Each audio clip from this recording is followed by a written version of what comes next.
My name's Abel. I'm a vampire hunter. It's not a job you apply for.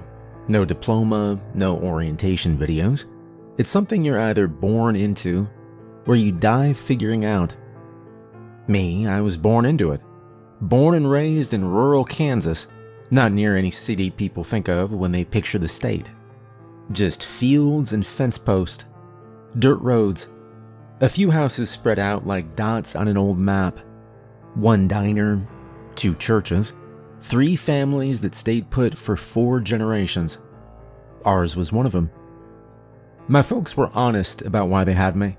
It wasn't love or planning or a miracle. They had me because the line needed to keep going. The way other families hand down farmland or debt, mine handed down sharpened stakes and books with handwritten notes in the margins. They told me when I was 5 that I was the next in line.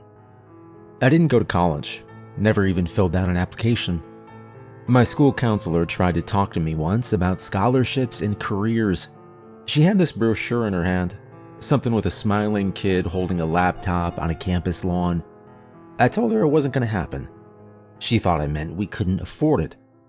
I didn't bother correcting her. Let her think it was about the money. The truth would have made her very uncomfortable, and I've never been the type to talk more than I have to. I wasn't raised like other kids. I didn't have baseball practice or summer camps. I had morning drills with Dad. Every Saturday at dawn, rain or shine, he'd wake me up, hand me a wooden dowel the size of a sword handle, and we'd practice. Not flashy, movie-style stuff, just stance, grip, movement. He taught me how to move my feet so I wouldn't trip in gravel. Taught me how to read signs in dirt. Taught me how to tell when a smile is too wide or when someone's voice is a little too smooth. That's one of the first things you learn. Vampires don't all act the same. They don't all wear black or slink around like they've got something to hide. They adapt. They learn fast. Down south, they sing a lot. They've got these syrupy voices, like honey poured over warm cornbread. Sweet and slow. Folks let their guard down real easy down there. In Boston, they're a little different. Rude, even. Talk fast, move faster.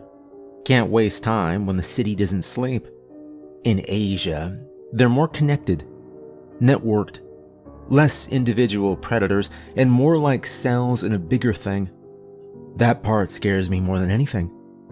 Cities, that's where the worst ones hide. They've been there longer. They've learned how to blend. Some run companies. Others work late-night shifts. The longer they're around people, the more natural they seem. You might be wondering if I resented it. The training, the pressure, the strange lifestyle. I didn't. I still don't.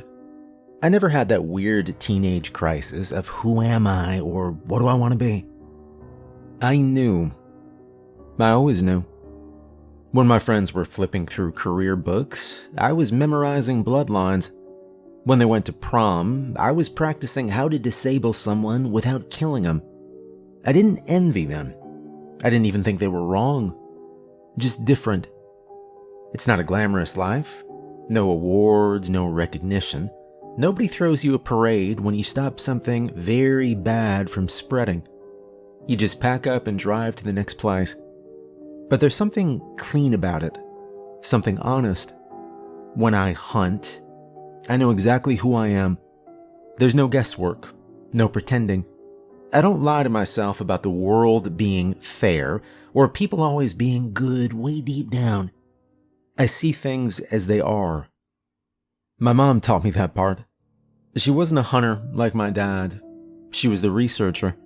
She tracked patterns, kept logs, wrote down everything they learned, what worked, what didn't, what changed from place to place. She'd sit at the kitchen table late into the night, poring over old cases. Her handwriting sharp and neat, like every letter mattered. She'd say things like, "They get smarter every year," or, You have to listen more than you talk. Dad handled the fighting. Mom handled the thinking. And I learned both. Some people think hunting's all about strength. It's not. It's about patience, about listening, about knowing when not to act. Sometimes you wait 3 weeks in a town without doing a damn thing, just watching, listening, following a trail that might not lead anywhere. But if you're lucky and quiet and careful, you'll find something. And if you're not careful, it'll find you first. I've been at it on my own for, 7 years now, since I was a teen. Dad passed away before I finished my training, but he left enough behind for me to keep going. Notes, letters, tips on places to avoid, people to trust. There's a woman in Ohio who makes custom weapons, a trucker who runs supplies across state lines, no questions asked, a preacher in Louisiana who can tell when someone's not quite human. These aren't friends, they're contacts. That's another thing you learn. You don't get too close to anyone. Sooner or later, you'll have to leave or bury them. I'm writing this down now because, someone has to. Mom kept records. She said memory fades, but ink lasts. It's my turn now. Every little thing matters. Patterns, words, faces. Someday, someone else will need this, like I did. So I write it all down. My name is Abel. I'm a vampire hunter. And these are my stories. I was 18 the first time I killed a vampire. That age where you don't feel like a kid anymore, but you still think like one. You're out of school, no longer told where to go or when to wake up, and yet you haven't really lived anything. There's a strange confidence that comes with that in-between. You believe you're ready for the world, mostly because you don't know what the world is capable of. My father used to say that 18 was a dangerous age. You have energy and instinct, but your judgment hasn't caught up yet. He called it the edge and said everyone has to fall off at once. For me, it happened in rural Kansas, inside a church basement that had gone sour without anyone noticing. I was staying in town to help one of my dad's old friends fix a roof and look into some local rumors. Nothing official, just quiet work, watching from a distance.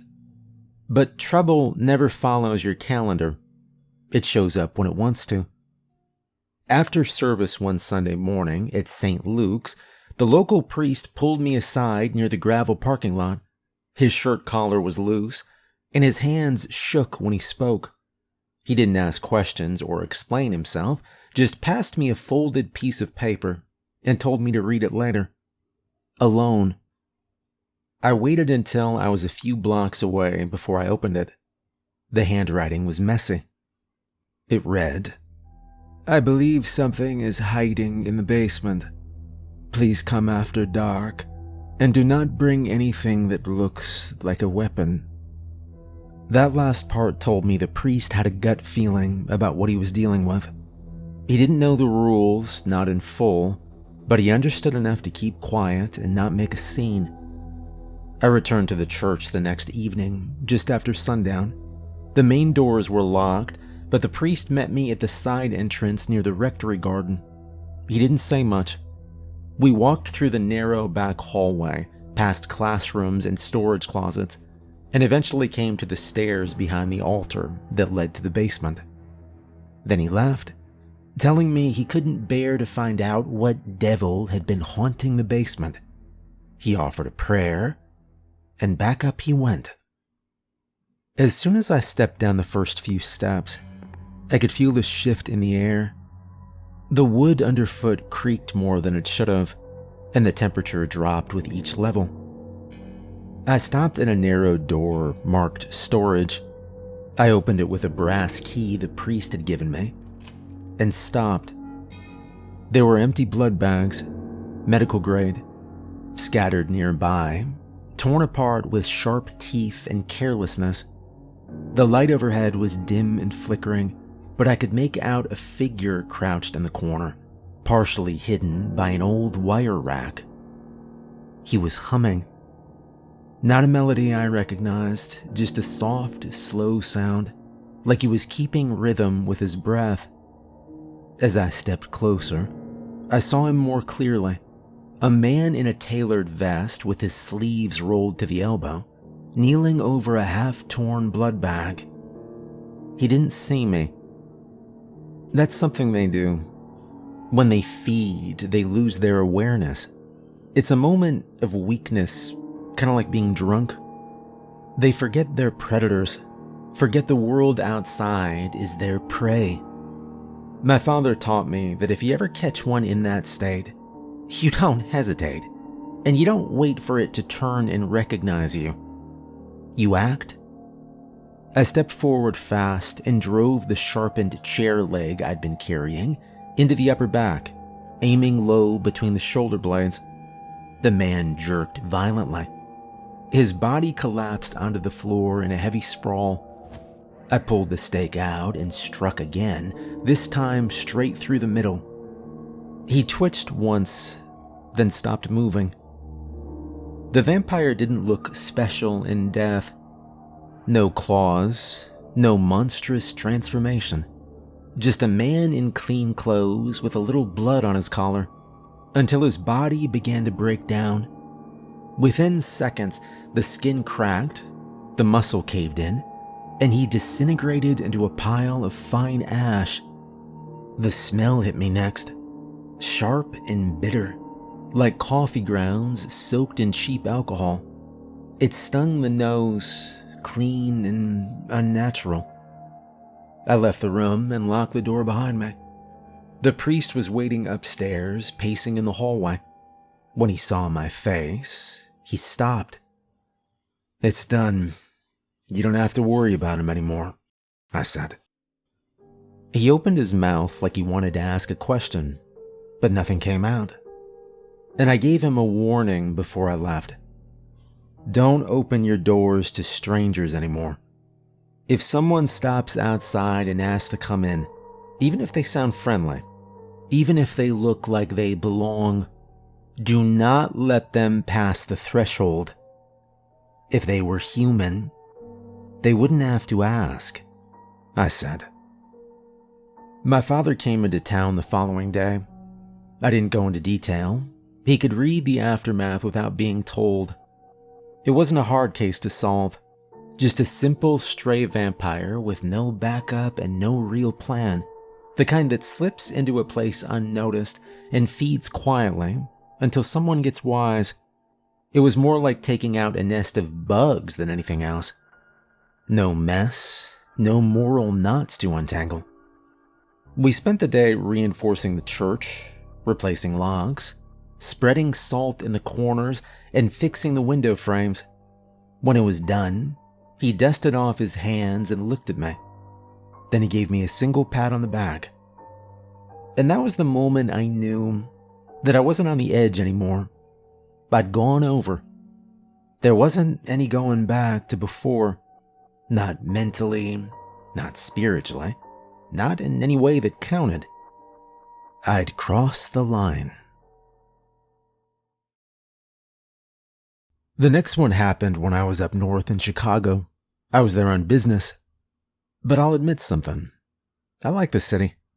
The lights made everything glow like it was on fire, and the buildings stretched so tall, they looked like they were leaning over you. I love the buzz of it. The mess, the noise, the way everyone always seemed just a little pissed off, but, never surprised. The people don't hide who they are, and that went a long way with me. They'd curse you out, cut in front of you in line, and maybe even shoulder you without an apology. But they meant what they said. You didn't have to waste time figuring them out. And the food? The best I ever had came out of a kitchen that could barely fit the chef himself. I ate standing up in an alley behind the place because the shop had no seating. Didn't matter. The bread was still warm, and the meat had this spice that stayed on your tongue like it was making a case for itself. Even now, I remember the taste better than most of the faces. But I wasn't there for a vacation. I'd been tracking a vampire that had slipped out from Oakbrook. Mid-level parasite, smart enough to relocate before people caught on. I followed its trail to a nightclub on the west side, the kind that didn't bother with signage or security. You only got in if someone thought you were cool enough or dangerous enough. I wasn't either, but I knew how to look like I belonged. The place was packed, people sweating under pulsing lights, music thudding loud enough to blur your thoughts. I was on the second-level walkway, keeping eyes on the far corner where my mark had disappeared half an hour earlier. He was the type that moved slow in crowds, like he was walking through fog. Real vampires do that sometimes. They never rush anymore. Not like us humans living on borrowed time. And then, just as the bass dropped into another song, I heard a gunshot from the alley outside. It cracked against the back wall like a whip, sharp and unmistakable. Some people turned. Most didn't. I didn't wait. I slipped out the back entrance.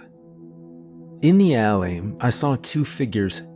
One of them was already running, fast and crooked, stumbling down the narrow lane toward the street.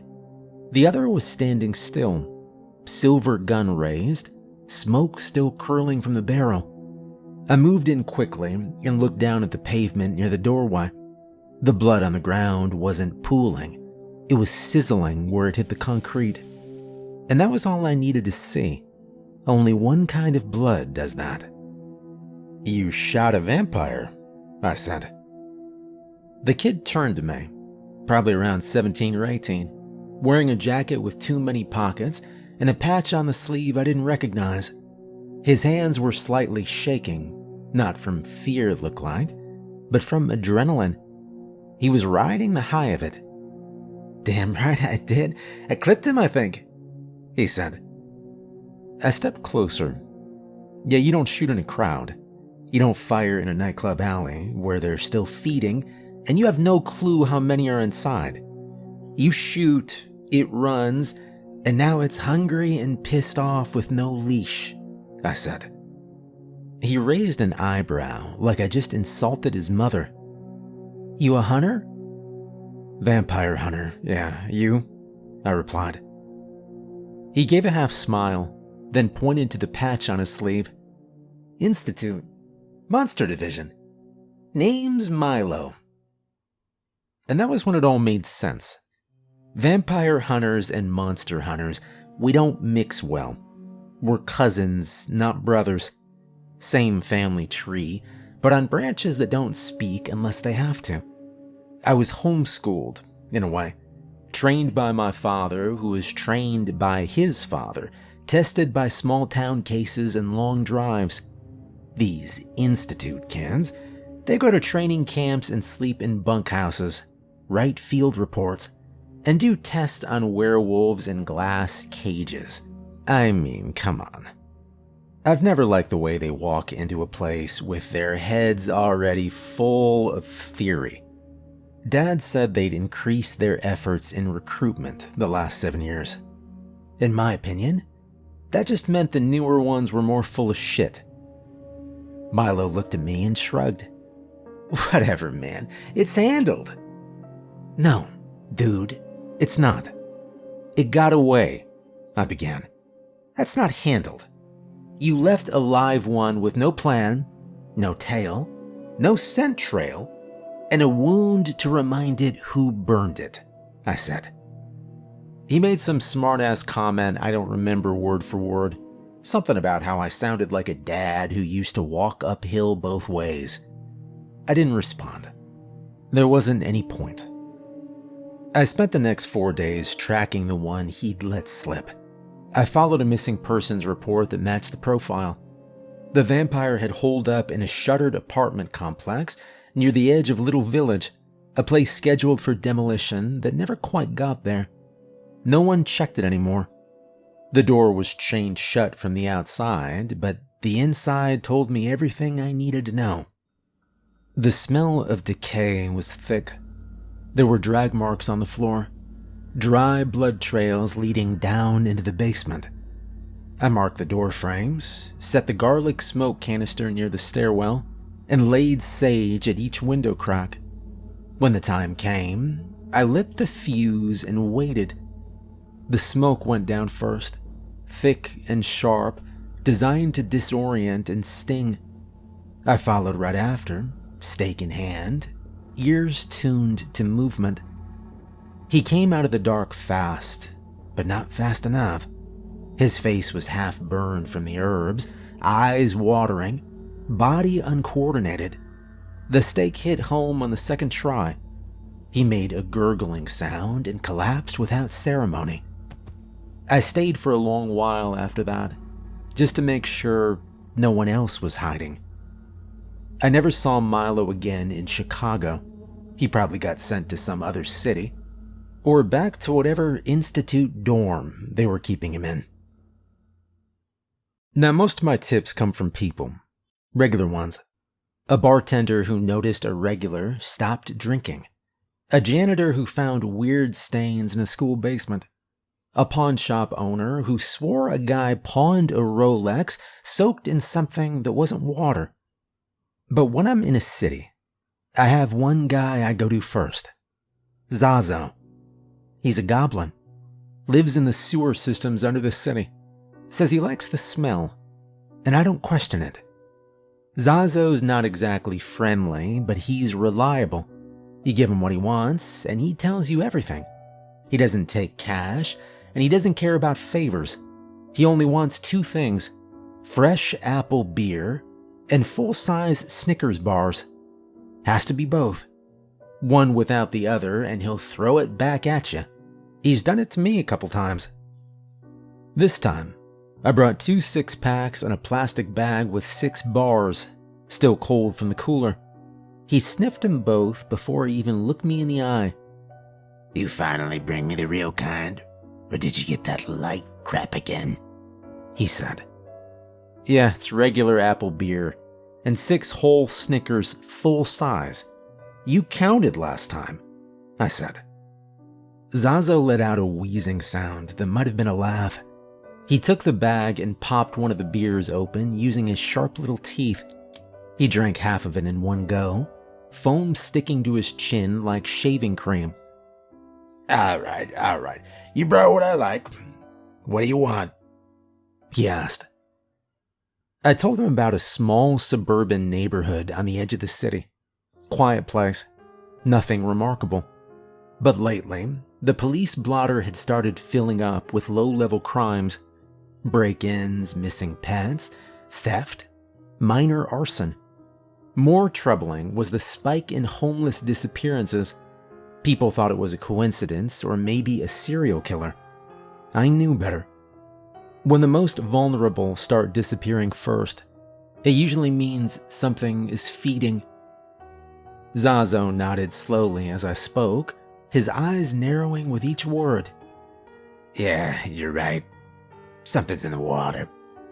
Word is a coven's been growing fast. Got too big for their old holes, so they've been spreading out.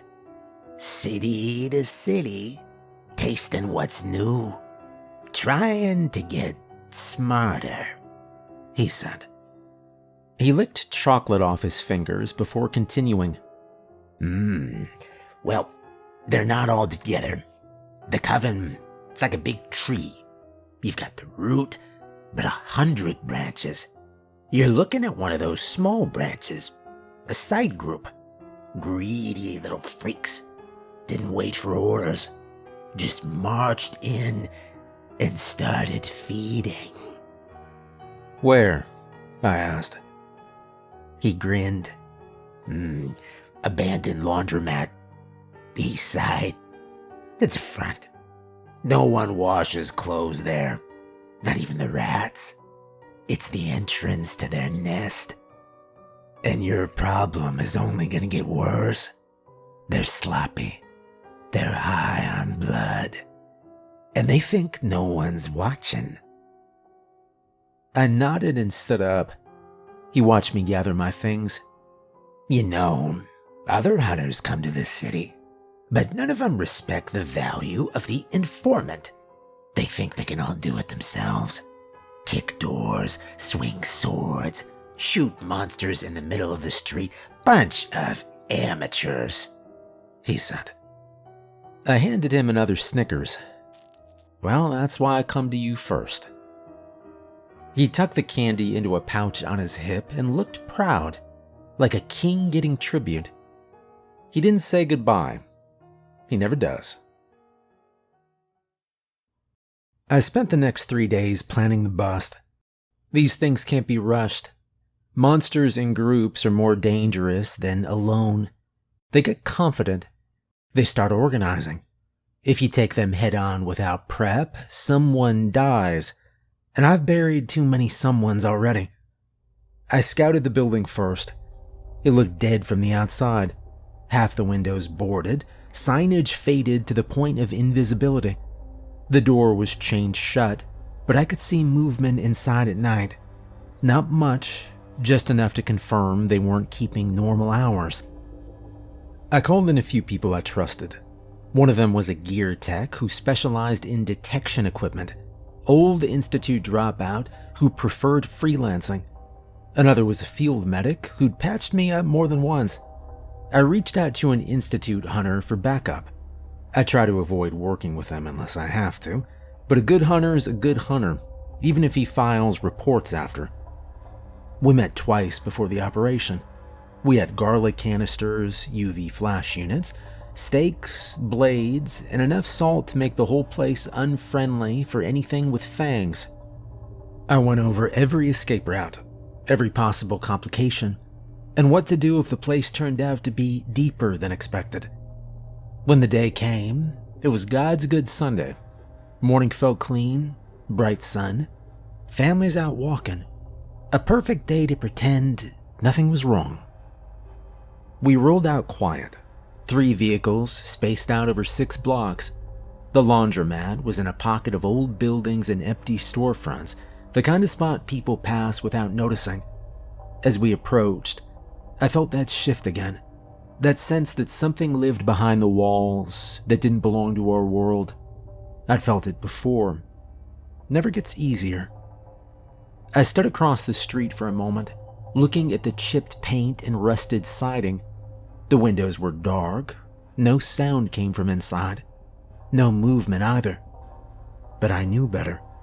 I could feel it in my teeth. The whole place was tense. "You ready?"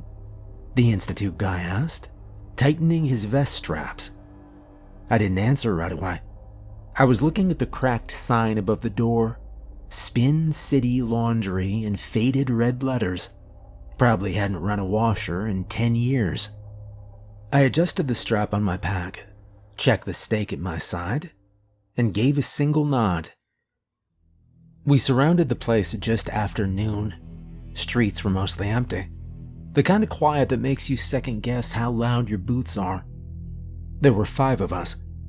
I took point on the front door with the Institute guy watching my 6. 2 others circled around back to seal off the alley. The last stayed posted on the side in case anything tried to slip out through the basement windows. We laid garlic along the back wall and window sills. It burns their lungs and eyes, but that's not always enough. Silver is better. Some say real silver is God's metal, that no matter what kind of monster you're dealing with, it burns them the same. Vampire, ghoul, siren, even the nice ones that just want to be left alone. Doesn't matter. Silver makes them bleed and scream. It's like we were given one thing, just one, to defend ourselves with. Something they can't undo or outgrow. Their speed, their teeth, their unnatural power doesn't mean much when silver touches them. I loaded my gun with silver rounds and gave the signal. A sharp wave of my hand down and a short nod. Then we moved. The front door led straight into the laundromat.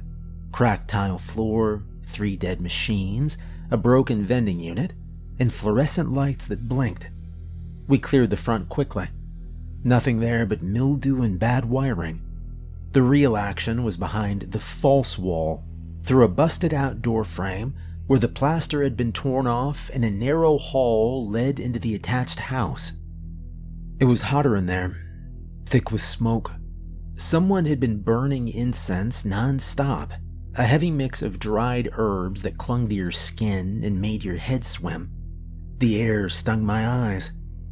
I pulled up a cloth mask over my nose and motioned for the others to do the same. And then I saw them.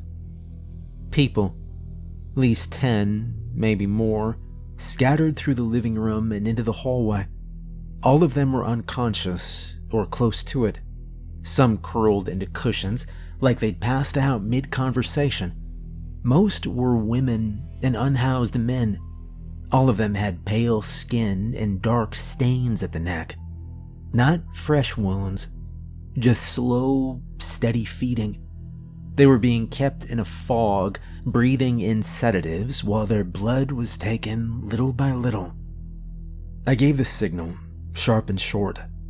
We moved in silently, each of us grabbing one person at a time and carrying them out.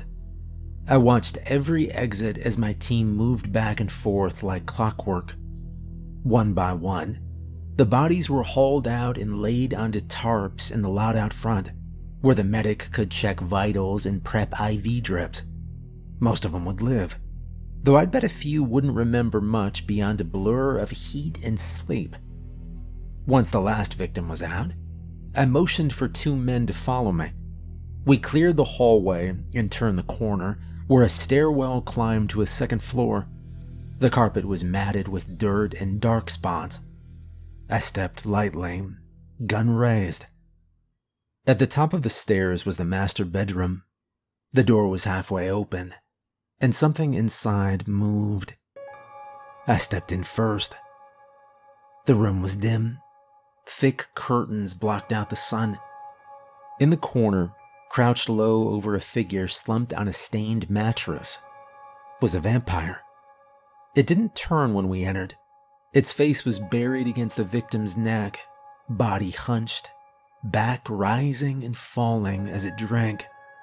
The victim was still twitching, a young man, probably homeless, dragged off the street like the others. We didn't speak. I fired first. The silver round caught the vampire in the shoulder.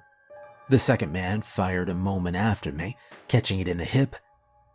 The creature howled and turned towards us, blood still dripping from its mouth. Its eyes were wide, more animal than human. It lunged. The third bullet missed. It knocked my partner down with a blow across the head and leapt for me. I didn't wait. I pulled the trigger again. The fourth bullet hit straight through the heart. It froze mid-motion, mouth still parted. Then it dropped. We stood still for a moment, gun still raised. My teammate on the ground cursed under his breath and sat up slowly. I pulled him back toward the wall and told him to sit still until the medic arrived. He nodded, eyes glassy. I was about to call it in when I heard something small from across the room. A faint thump. I turned and followed the sound to the bedroom closet. Inside, curled up on a pile of old towels, was a girl, 12 maybe. Thin arms, scraped knees, dirt on her face. She wore a UCLA t-shirt that was much too big for her, the kind of shirt you might find in a donation bin or on a sale rack for 50 cents. She didn't scream. She just looked at me with wide eyes and didn't move. "You're safe," I said. She didn't answer right away. Her eyes went wide, and her hands gripped the hem of the oversized shirt. I kept my voice low and steady. "What's your name?" I asked. "Maya." "Hi, Maya. I'm Abel." She nodded, still not blinking. "Can you tell me how you got here?" I asked. I don't know. A man said I could wait inside for my mom. He said it was warm. And then I woke up in the closet. You did good, Maya. You stayed quiet. I held up my arms. Is it okay if I carry you? She nodded again, slower this time. When I lifted her, she wrapped one arm around my neck, weak but sure. You're gonna be alright. We're taking you to someplace safe, I said. Outside, the team cleared a space. We laid her gently onto a stretcher. She was breathing steady. The medic looked over her and nodded. I stayed long enough to ride with her to the hunter-sanctioned hospital on the edge of town. The staff knew what to do.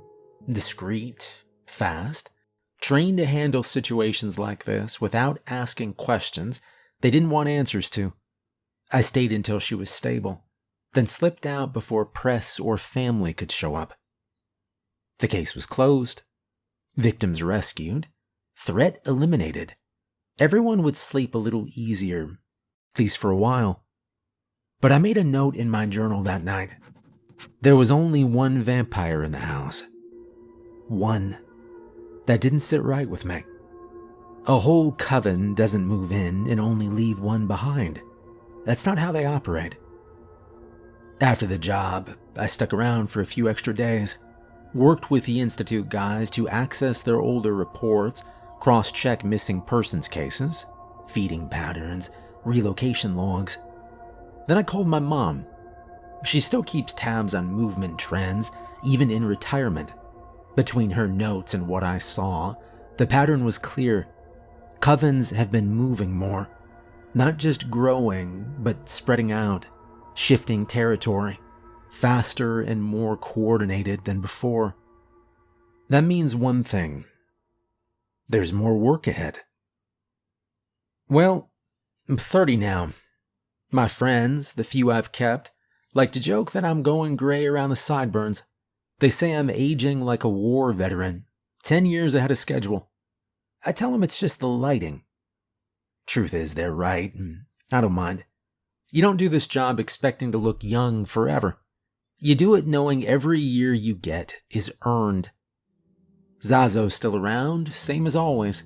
Still in the sewer, still picky about his apple beer, still counting the Snickers bars before he talks.